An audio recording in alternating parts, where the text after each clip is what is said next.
to the channel. I'm Spellsinger and I'm going to carry on with my reviews of the Fighting Fantasy Gamebook series.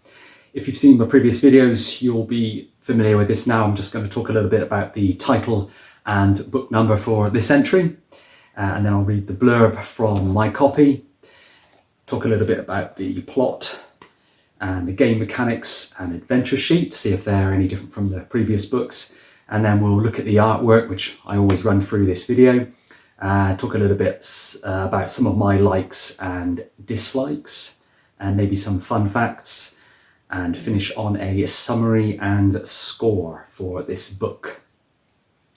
So let's crack on. The title and book number for this one is Island of the Lizard King, which is book number 7. And we're still in 1984 with this edition. And it was, again, another solo effort from Ian Livingstone, Sir Ian Livingstone. And we also have Ian McCaig back as well for the cover there. But the interior artwork was a fellow by the name of Alan Langford.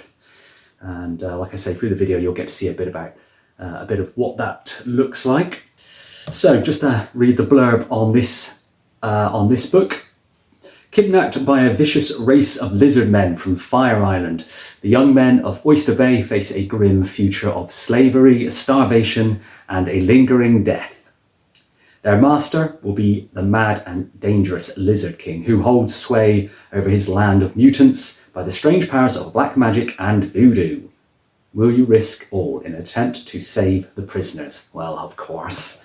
Of course we do. Right, this one, it gives you a little understanding about what happens in this book, but let's give you some detail on the plot for this entry. We're still in the world of Titan, in Alancia, which is slowly becoming the accepted region for these books. And you begin the story by travelling from the city of Fang, which was where the last book was based, funnily enough, to the coastal village of Oyster Bay. And you arrive at this bay, you find that a bunch of lizard men have, from a nearby island, I think it is, Fire Island, I think it's called. They've raided this village twice recently, and they're kidnapping all the blokes that live in this village.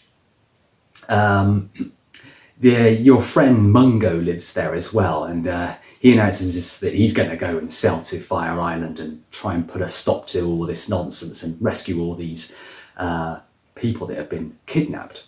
And of course you go to join him.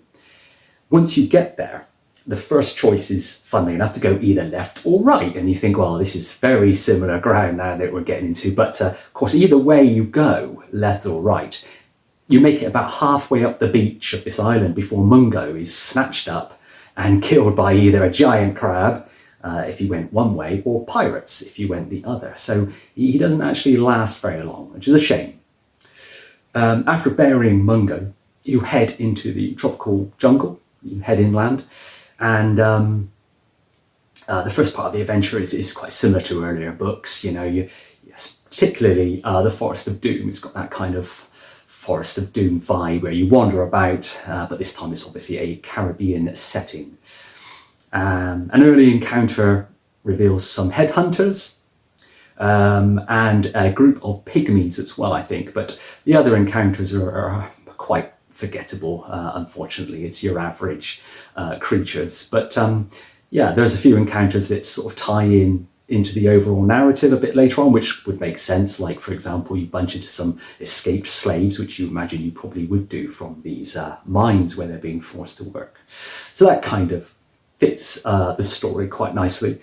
When you enter the mines on the island, you sneak around freeing these slaves as you go from the lizard men, who are the kind of overseers, basically. And with those that you rescue, they agree to storm the Lizard King's fortress with you. And the Lizard King basically, he's like the fascist dictator, and he leads by sort of allowing this malevolent parasite called the Gong Chong, which is in this picture now. That nice fellow sat on top of his head is the Gong Chong, the parasite that overall controls the Lizard King. Yeah, and basically one of the elves that you rescued from the mine, he insists that you need advice from the island's shaman first of all. So you need to find him before you can actually have a successful mission in overthrowing this tyrant. So you get some more random encounters, and before you know it, you walk right up to him and in his cave halfway up the slope of this active volcano, which sits in the middle of the island, which is how the Fire Island gets its name. Once there, you ask for some advice on how to defeat the Lizard King and the Gong Chong as well, because obviously one and the same. And the shaman demands that you undertake some trials to prove your worth first of all. You have to pass 3 out of 6 trials, I think it is, and they're based on 6 things, obviously luck, fear, pain, revulsion, strength, and dexterity. You learn that you need a fire sword as well. Seems to be the only weapon that can actually injure him. And you also discover that Lizard King is terrified of monkeys. Of course he is. He's the villain. He wields this flaming sword. And he has a whole collection of these flaming swords, which is a bit odd because they're the only weapon that can actually harm him. So you'd think they'd be far and few between, but no, he's got a whole load of them stashed up in his fortress. But weirdly, here on the cover, it's like a scimitar, isn't it, more than a flaming sword? Yeah. But that's basically the plot. It's a really good story. It's a nice, strong narrative, and it's a lot of fun. This one. Let's have a look at the game mechanics. Now, they don't really vary that largely from the past few books. The Fighting Fantasy system is quite well established at this point, so they're kind of just going along with that. The Lizard King employs quite basic, stripped down versions of what we've already had, but there's no problem with that. It's still very good. As usual, high stats are a requirement in this one. Very important, and especially skill. There is a number of items that grant skill bonuses. A bit weird, like I've mentioned before, where a bonus attack strength would have been better. So instead of getting skill bonuses when you can't go above your initial skill, it would be better just to say add 1 to your next attack strength. But yeah, it's still not quite fleshed out enough for that, which is a bit of a shame. There's a couple of those, and where a bonus strength would have been maybe a better mechanic. But yeah. During the adventure, it's also possible to recover some magic items. The first one is a helmet belonging to the fabled warrior Sog, and the helmet's hidden in a rattlesnake hole. And wearing it allows you to win the first attack round of every combat. So every encounter, you instantly win the first attack round. So obviously very good item to have. The second one is a bone charm, which is given to you by the prisoners of the headhunters that you encounter at the beginning of the book. And by wearing it, your current luck will never go below 7. So that's also quite a good thing to have when you're off adventuring. Right, the adventure sheet for this one. No real change as far as I can tell. It looks like the standard one again. So as usual, you've got your skill, stamina and luck, and your equipment list. Like I mentioned, there isn't an awful lot to pick up in this one. But standard form for your gold, jewels, potions and your provisions as well. So we won't see much difference until some of the new authors start getting involved in these books. But this adventure sheet does show up occasionally now and then in the later books, but it'd be interesting to see how different these adventure sheets can become as we get into the next 10 or so. Right, let's have a look at this artwork. So like I mentioned, Ian has brought on Alan Langford this time, and for me, he's really up there with the big 4, him, Russ Nicholson, Ian McCaig, and Martin McKenna. I feel these 4 really define the whole visual style of this series more than maybe any of the other artists, and we'll look at some others as we go through this series. But these 4, they do such a great job, and Langford is no different. He really captures that essence of this of the description for this island. There's lots of very rich pictures of the island itself, but also the creatures that inhabit. So you really get a sense of what the island might be like to explore. I've got a favourite myself, this one here, this reptile. I always remember reading the book as a kid and seeing this reptile. You kind of chase it across this swamp and he leads you to, well, I won't go into it in case you haven't read it, but yeah, this one always sort of sticks in my mind. It's a really, really expressive picture. I like a lot of his work, but yeah, this one always stuck in my mind. Let's chat a little bit about my likes and dislikes for this book. It's very linear, which is quite typical of Sir Ian. Maybe this one is the most so far, that might be fair to say. And as much as it prolongs the life of the adventure or the game book, it kind of takes away the sense of exploration a little bit. There's loads of tough battles, and again, that's quite common in a Livingstone book. But strangely, the shopping list of items is not quite so apparent in this one. There aren't that many, and even fewer essential items, which is quite a nice change. So yeah, that's a good thing. The shaman that you have to go to, he seems a little bit underused in this, a bit pointless almost, because what you learn from him you could kind of second guess anyway. So it's a shame really, because they make him out to be this big point in the story, which is essential to progress, but it's not really the case. The thing I really loved about this set is the setting though, and for once there's a moral standing of your character. For example, the freeing of the slaves and doing something from someone else is a nice change. You're quite selfless in this one, so instead of the usual dungeon crawl or whatever, doing something for yourself to rescue or find some treasure or whatever, for this one you're actually doing something for others, which is quite a nice thing for a change. Fun facts on this book. It's not held this way, but it's quite a popular belief that this is the third part of a loose trilogy for Sir Ian. So if you think beginning with City of Thieves, which was Ian's fifth book, you do the necessary there. You go through the city and you defeat the villain, and then from there you kind of leave Port Black Sand, which is the City of Thieves, to enter the Trial of Champions, which is book 6, which is the Death Trap Dungeon. So that's Ian's book as well. And then when you go through the dungeon and you complete everything there, and if you can get out the other side, then you head away from Fang towards the village of Oyster Bay, which is obviously where this one picks up. So it's kind of got like an arc to it. But a lot of I'd say a lot of the fans would agree that it is kind of like an unofficial trilogy.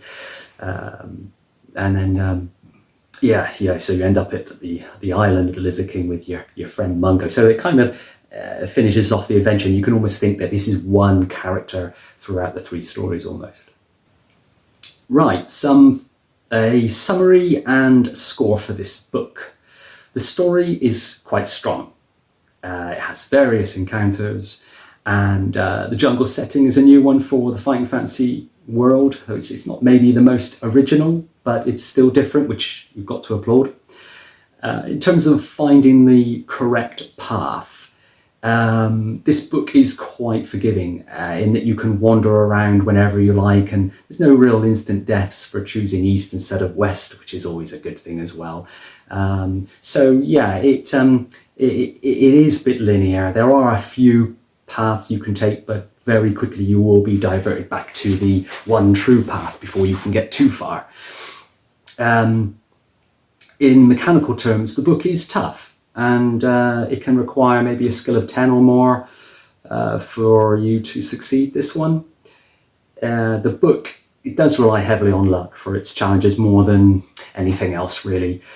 But that's not really a problem. And along with Alan Langford's illustrations and the really good description of this steamy tropical wilderness, coupled with Ian Livingstone's strong prose on this one, it is a really good, strong entry. And of course you've got Ian McCaig's cover as well, so Yeah, what a great combination the three of these make. Like many of the other Livingston Fight Fancy stories, the overall journey is, like I say, quite linear. There's not a lot of scope of exploration, and anyone playing through will, from multiple times certainly, is going to find themselves rereading a lot of the same references. This could maybe, coupled with the fact that there are minimal essential items and lizard men everywhere, and there's a wide variety of monsters throughout the story. Coupled with that, you do feel like you're reading something very similar to perhaps what you've read before. Does it bring anything new to the table? Not so much this one. Mungo was a well fleshed out character for the short amount of time that he was actually in the story. But the shaman, I keep going back to the shaman, but it's a shame he wasn't equally as fleshed out, because he could have been a really good character in this story, but it just feels a little bit rushed. Maybe it could have been a little bit more interesting, but all in all, it is a solid game book. However, having said that, this entry is the first book that feels like it's kind of coasting on that formula, that sort of fighting fantasy formula. Every book that precedes this one, for me certainly, felt original, had an original setting maybe. Island Lizard King is not really bringing anything new, like I say, and it just takes that sort of fighting fantasy model and just reiterates what's come before. But it's still a solid game book, so can't say anything too bad about that. So yeah, having said that, it may even be the strongest in terms of story of the series so far. So if you think Mungo's death, you've got the liberation of the slaves, the search for the shaman, and then overthrowing the Lizard King. So you've got this really nice logical progression of events with this entry, and it kind of stands out as well. I think a bit of thought was put into this one, but it's just a shame that Ian stuck to his kind of linear path through the game book and maybe didn't make it a little bit more open world. Success to get through this one. Success in the Lizard King is almost entirely dependent upon the luck of your dice at the end of the day. Your only chance of succeeding is in knowing which encounters to avoid and managing your resources well that you pick up throughout the book. There is a really tough battle and an instant death right at the start of this book, which is not really on. It's still an early book, what we book 7, so but yeah, it's not something that you really would take too keen towards, but yeah, life goes on. There's a lot to like about this book. It's a decent book, and you got to remember it follows two highly thought of books. So City of Thieves and Death Trap Dungeon are considered in a lot of fans to be in their top 10. So yeah, to follow on from that was always going to be a really difficult thing. But this one, it doesn't do a bad job. All in all, I thought this was a good effort from Sir Ian. So based on all that I've said, I would say that this book deserves, in terms of a score, a 6 out of 10. Yeah, I think that's a fair enough score for this one. I was going to give a shout out as well, couldn't I, actually? Yeah, I will. There's a guy on YouTube who reads through these books, and he does them from scratch. So start to finish, he'll work through them. If he dies, he'll start again, and he keeps going until he gets to the end. He maps them all out, and he's a really good source if you're stuck in a book. This fella's name is Håkon Soreid, and he's got a whole load of videos. He's still doing them now at the time of this recording in November 24. He's still doing these books. I think he's up to book 40 or close to book 40 now. So he's still going through them, and I think he started during lockdown. But he's really good. I would recommend him if you like this sort of thing. He is definitely worth catching on YouTube. Håkon Soreid. Yeah, so I think that's pretty much all I got to say on this entry. So maybe a little thumbs up if you liked that, or if you didn't, and maybe leave a comment if you can think of some things, or if you agree or disagree with what I've said, or if you've got some interesting things you'd like to say about this book. Chuck it all in the comments. I'll have a read, and I'll certainly try and reply. And otherwise, we'll look at the next book, and maybe in a week or so. It'll be book 8, which is Scorpion Swamp. So I'll do that one, and I'll try and upload that next week. So in the meantime, take care and look after yourselves.